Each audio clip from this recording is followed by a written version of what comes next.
This podcast is part of the It Was a Thing on TV podcast network. An anthology on the bad, the short-lived, and forgotten shows and events in television history. You are listening to It Was a Thing on TV. Time is up. You ran into trouble. Episode 586, submission number 407, Saturday Night Live with Howard Cosell. Saturday Night Live with Howard Cosell aired on ABC from September 20th of 1975 to January 17th of 1976 for 18 episodes. Unfortunately, we can't even give you an open to this show because there's literally no video of anything out there. There's a couple of promos, but there's no video on YouTube, no video on Web Archive. I looked very thoroughly for something, anything, and came up totally empty. Which is kind of interesting given the notoriety of this show in television history. As I'm sure everybody who's listening knows, Howard Cosell is one of the most popular commentators, announcers in sports history. Also one of the most controversial. He's definitely known for his big mouth, and I mean that not just in a physical sense, but also in the sense that I don't want to say he enjoys hearing himself talk, but I'm going to go with that. He enjoys hearing himself talk. He's very opinionated. ABC, knowing what they had, given Howard's success as an announcer on Monday Night Football and other programs, they wanted to give him a different stage. And we've seen this happen in the past where people transition from one type of media to another, going from sports to talk show, sports to game show, radio to television, comedy to sports. Not that I'm making references to like Rolf Benirschke or Rush Limbaugh or Dennis Miller, even though I kind of was with a number of those examples. But still, people transition from one focus, one genre to another, sometimes with success, Michael Strahan, sometimes without that success, Rolf Benirschke, Howard Cosell.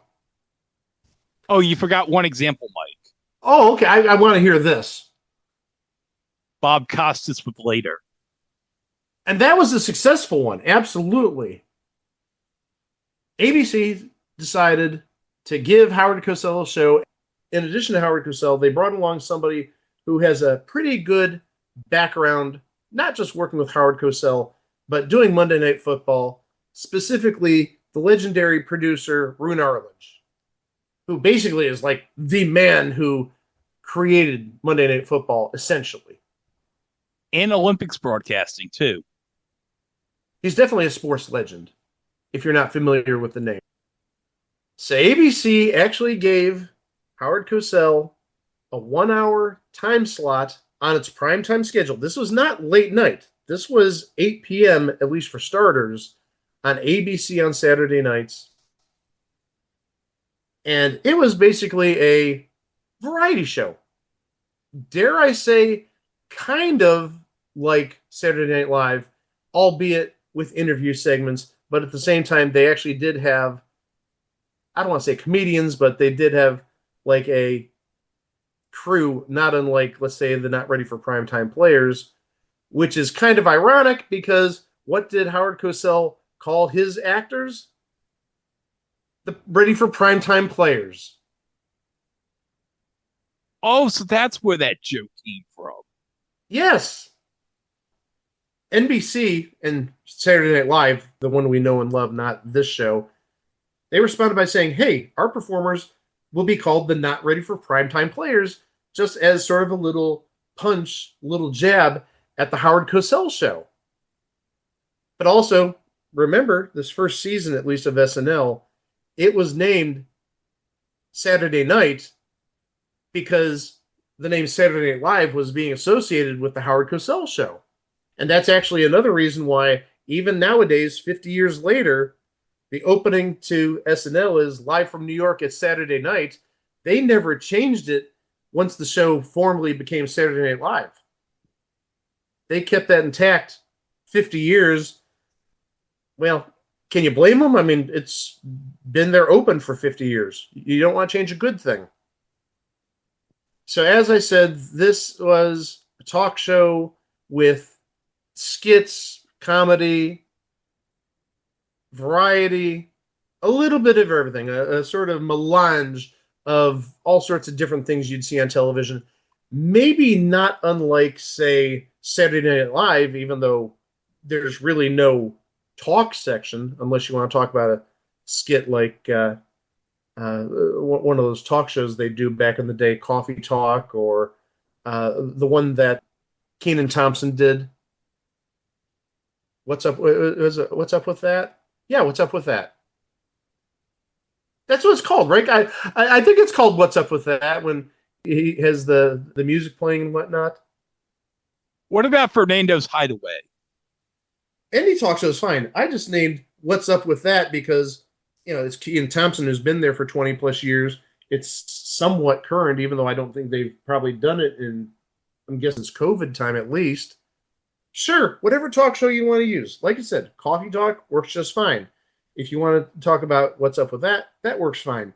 There's other talk shows. Even back on SNL in like the 70s, you had that like consumer chat or whatever else. We talked about it last week on SNL 20 when Dan Aykroyd appeared as that sort of flim-flam man. And I believe it was the Bill Swirsky Superfan sketch. And he did that same character on SNL back in 76 or 77 with the Christmas toys, the Consumer Watch with Jane Curtin. So, they had all sorts of stuff like that. The cast, in terms of the comedians, and it's kind of really ironic because the three people who were the actors on this show, the comedians, if you will, all three of them would later be Saturday Night Live cast members. You had Bill Murray. Of course, we know him from the early years of SNL, the first 4 or 5 seasons. And then his brother, Brian Doyle Murray, who was on in the mid-'80s or early '80s. And Christopher Guest, who also was somebody from that same kind of era, mid-'80s, 83, 84-ish, 85. So it's kind of weird.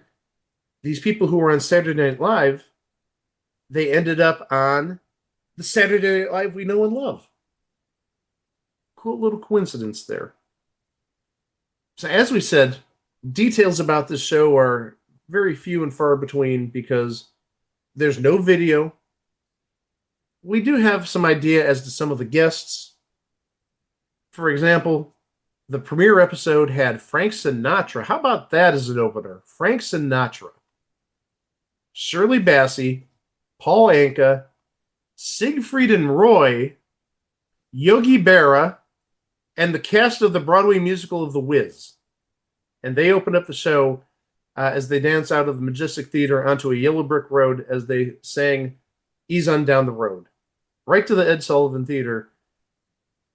And really, the Ed Sullivan Theater did this. I'm kind of surprised since that was a CBS studio. In addition, you had, I can't believe I'm saying this, but this is something I've seen in multiple areas. You had Jimmy Connors, the tennis player, Jimmy Connors, mind you.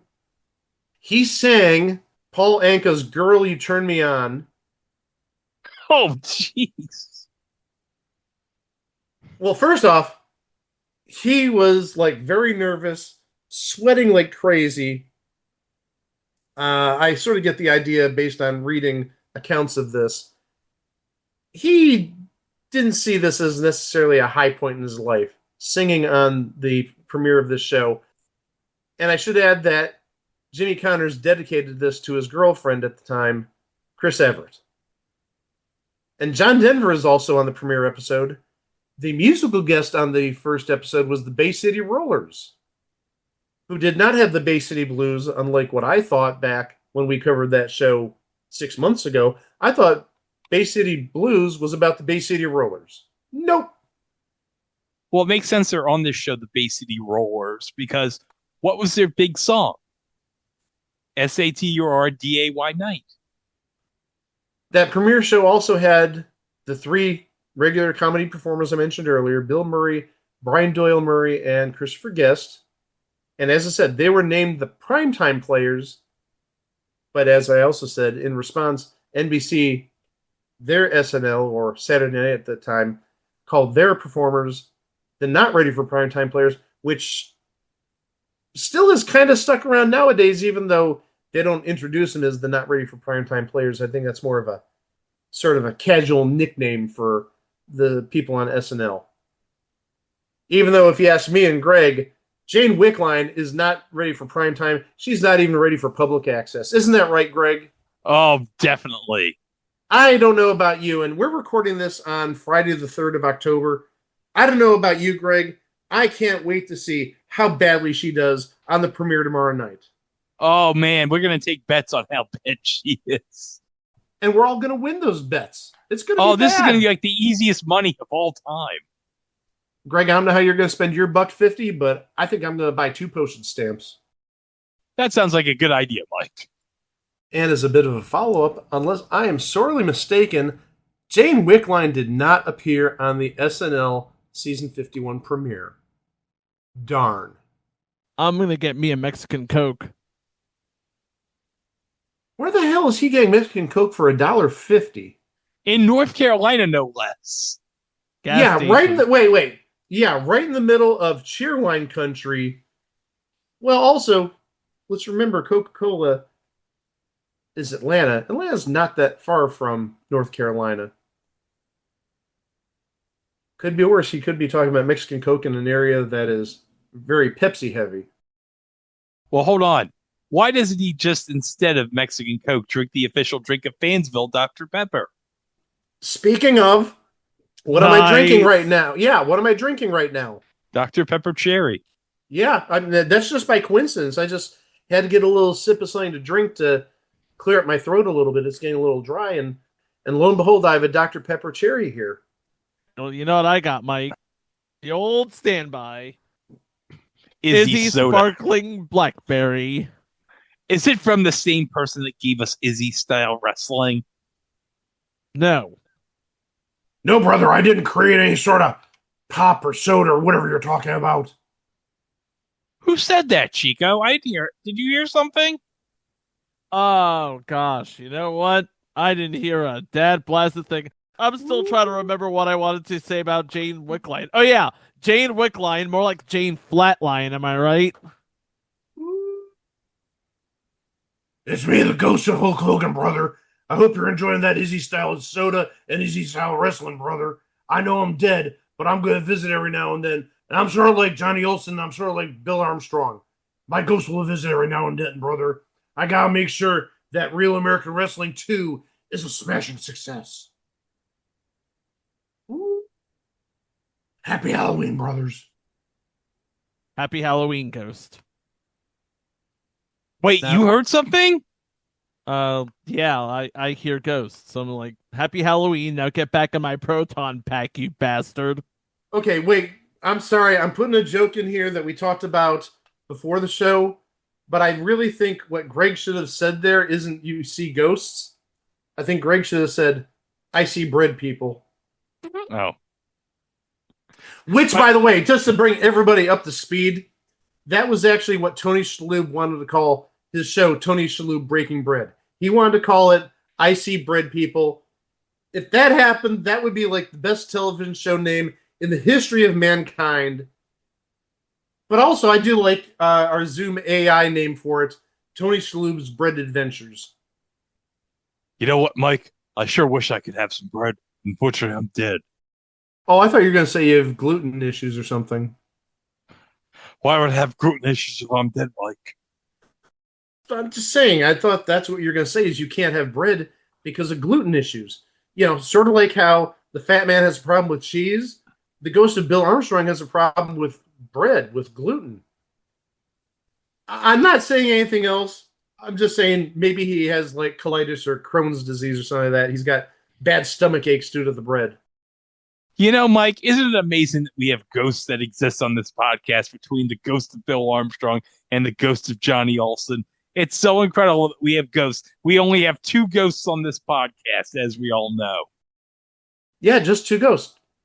We've never had anybody else. It's been Ghost of Johnny Olson, Ghost of Bill Armstrong. I don't know what Chico may have just heard right now, but also, let's remember, Alan Thicke is perfectly alive. Yeah, because he enters into the TARDIS of Ed Begley Jr., so he's a time traveler. So technically he doesn't count as dead. What was that you were saying, guys? Alan, We said nothing about. Yeah, we didn't say anything about anybody being dead, Alan. Just we were talking about the ghost of Bill Armstrong. We were talking about the ghost of Johnny Olson, and that's all we were talking about. Yeah, please go back in the TARDIS and go to Ed and just leave us alone tonight. And go watch your 40-year-old reruns of Growing Pains. Oh, hey, wait. They didn't mention on Fun for All Ages, Adam and them, they sort of referred to the all-new Three's a Crowd. They didn't mention that Alan hosted it. That's right. They didn't mention that I hosted that show. I'm sort of surprised that they mentioned the reboot, but they didn't say, hey, Alan Thicke hosted it. They just wanted to focus on the Jim Peck version and how it destroyed Chuck Barris's career, kind of, sort of. They didn't even mention that I hosted Pictionary when Eric Estrada punched Bill Maher in the face. And they did mention that because they mentioned this whole thing, but they said that was win, lose, or draw, and it's like, no, that was Pictionary. Win, lose, or draw would have been more fun because Bert Convey would have been like, knockout. Hold on, I just heard the neighbor's dog bark when I did that. I think I need to do that more often just to piss off the neighbors. Little Yippy Brat apparently is like turned on when I do the boop boop boop boop sound. Ooh. Apparently Alan is too, I think. I don't know. That wasn't me. That was me. Oh, that was you. I thought that was Alan. Well, That wasn't Alan. It sounded like Alan. Ooh. It had that sort of George Takei inflection. I thought that was Alan. I didn't know that was you. Oh. I didn't know Alan left the room. I thought he was still sort of lingering in some way. Oh my. Oh boy. So I think Alan Thicke is gone. So I think we can move back into talking about this show. There's one person who was on the premiere that we haven't even talked about, and this might be the biggest name of all. Maybe not as big as Frank Sinatra, but definitely bigger than like everybody else on the show, maybe even including Bill Murray. Billy Crystal appeared on the first program. And a funny fact, Billy Crystal was actually supposed to appear in the first episode of Saturday Night Live on NBC, but he got cut from the episode. And ultimately, he would end up on SNL briefly about 83, 84, I believe. 84, 85. Well, that's the first episode. So what else do we have in the remaining episodes that we have some idea about? Not a whole heck of a lot, unfortunately. Oh, that sucks. I'm just being honest. Maybe the easiest thing to do is just go to IMDb and look there. They list 6 episodes. I don't know why they have 6 episodes when there's 18. Other people that appeared over the course of the series: Mr. Black, The comedian Mr. Black. the one that didn't host the Tonight Show, the comedian Mr. Black, correct. John Denver, Joe Namath, which makes sense if you think about it. Was Joe Namath now on the Rams at this point, or was this his last season with the Jets in 75? Pretty sure it's the last season with the Jets because I think he went to the Rams in 76 or 77. I think 76. Okay, because Waverly Wonders had to be, 78? That was on very briefly in fall of 77. Definitely wasn't 78. Other people that were on this series, Barry Manilow, Roy Clark, Roberta Flack, Ted Kennedy. Well, I can understand why Ted Kennedy might be on there. Diana Nyad. That's an interesting pickup. Diana Nyad, in case you don't know, very well-known swimmer. She was the woman who, I'm guessing this is 20 to 30 years ago, swam from Cuba to Florida in like a cage, a protective cage. You also had the Radio City Rockettes, and not just Chuck Mangione, but his entire quartet. And here's another bit of irony. Who was an associate producer on at least 4 episodes of this series?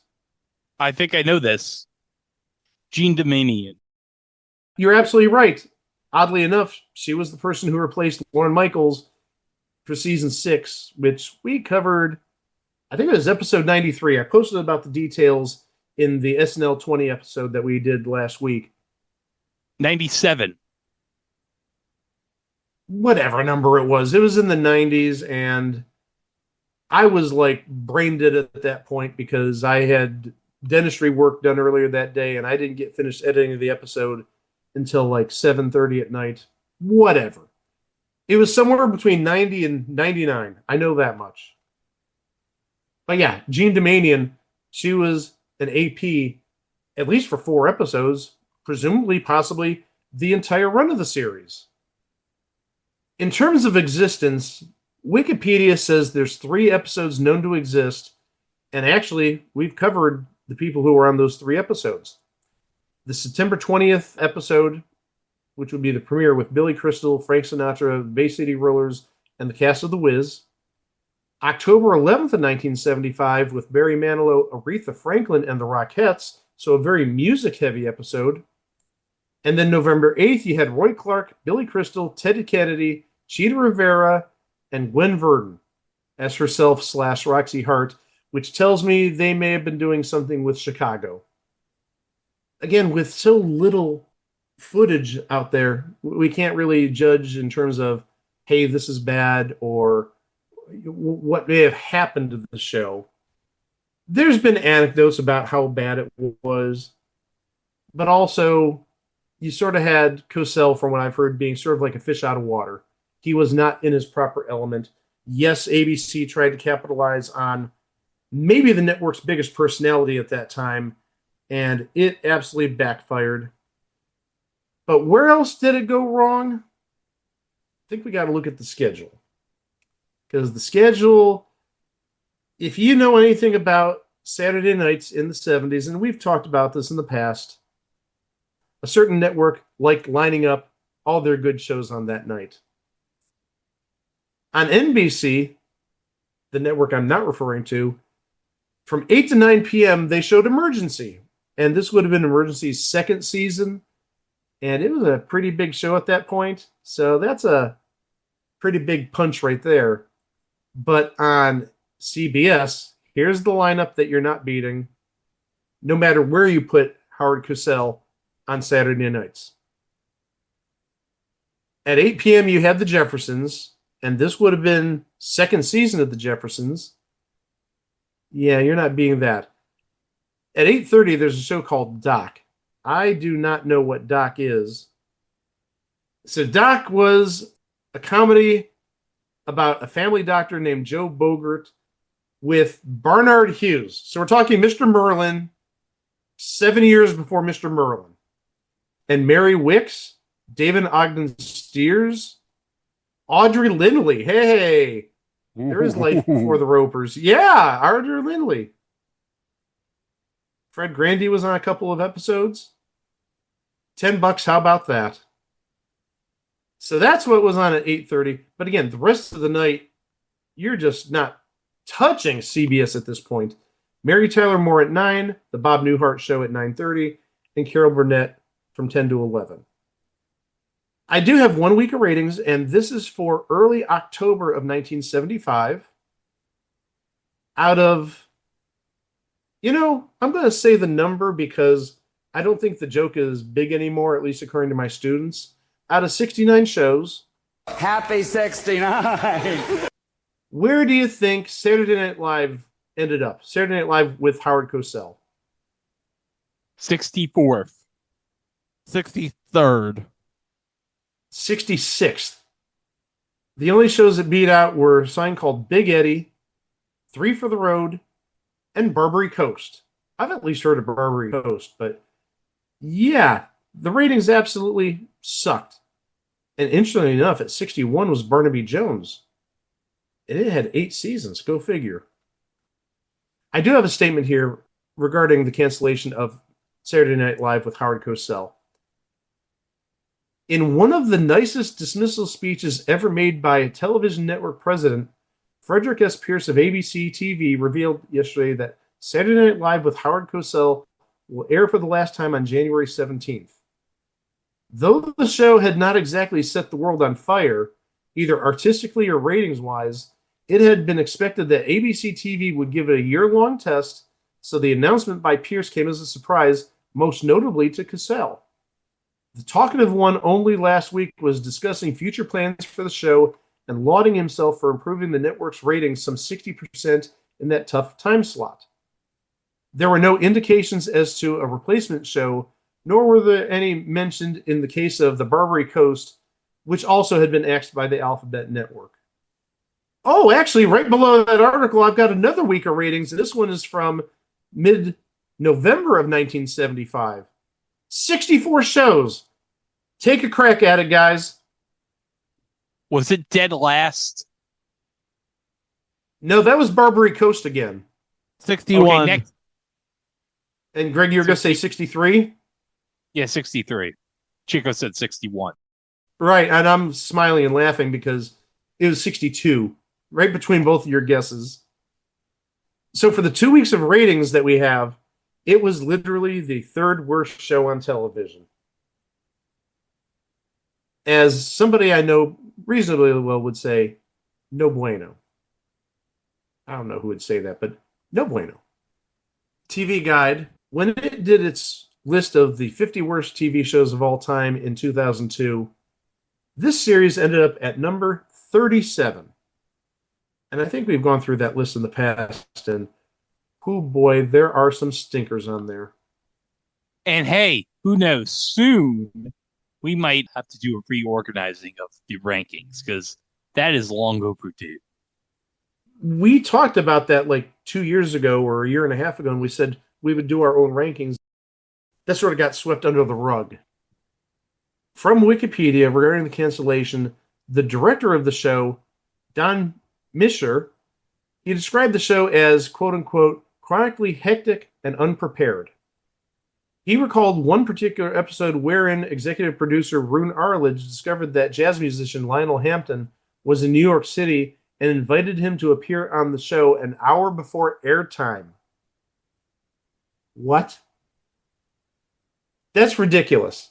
I mean, I've heard of situations where local shows may say, hey, this comedian's in town or this actor's in town, let's get him on TV, but they at least give, let's say, 12 hours notice or 24 hours notice. This was 1 hour notice.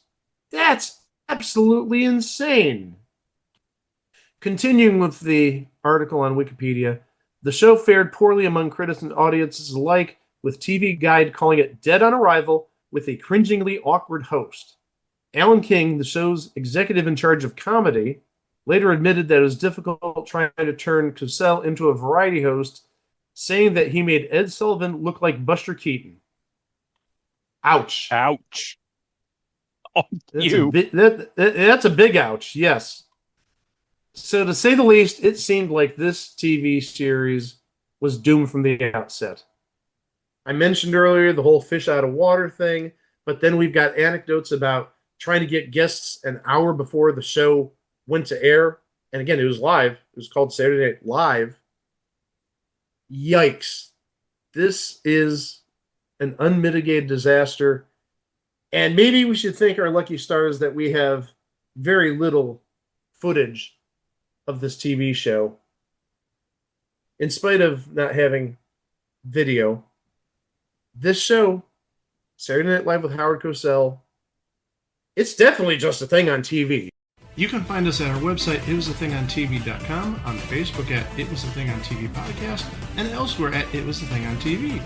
You can find us on any podcast player, and we're also on YouTube, where you can subscribe to our channel to keep up to date with our releases, including what's coming up next time. We're going to wrap up our little homage to SNL's 50th anniversary, and it's kind of weird because, as I said earlier, we're recording this on October 3rd, which is a Friday, and we talked about Saturday Night Live with Howard Cosell. We're going to do the next episode on Saturday. We're going to record it on the 4th. And oddly enough, what are we going to cover? I wonder. Well, we're going to cover a show, without giving the title away, I want to do a little suspense, but if you can use inductive reasoning, you can figure this out pretty easily based on what I said. We're going to talk about a little show that tried to compete with Saturday Night Live. There were a couple of problems. One is the cast, I think, was just, I don't want to say a bunch of nobodies, but it didn't have like that chemistry that the SNL cast has had over the years. Second, from what I've seen, there were no recurring characters. That's a bit of a problem. But also, third, the show had some controversial moments, one of which happened very early in the show's run, like literally in the first month or two, and a lot of affiliates signed off after that. What could this troubled show be? Coincidentally enough, you're going to have to wait till Friday, to find out about it right here on It Was a Thing on TV. Thank you so much for listening. Be kind to each other, and come back on Friday for that episode. Wow! Hey, Mike, do you want to hear me sing Rebecca Black's Friday? You know, on the day I forgot to pack my cyanide pill, sure. Friday, gotta get down on Friday. Everybody's happy for the weekend, partying, yeah, partying, yeah, fun. I clearly didn't put enough alcohol in this Dr. Pepper Cherry that I just finished. I still remember you singing. That's how the alcohol did not work really well. Sheriff Boz did not do his job well. So yeah, we'll catch you on Friday, for Fridays.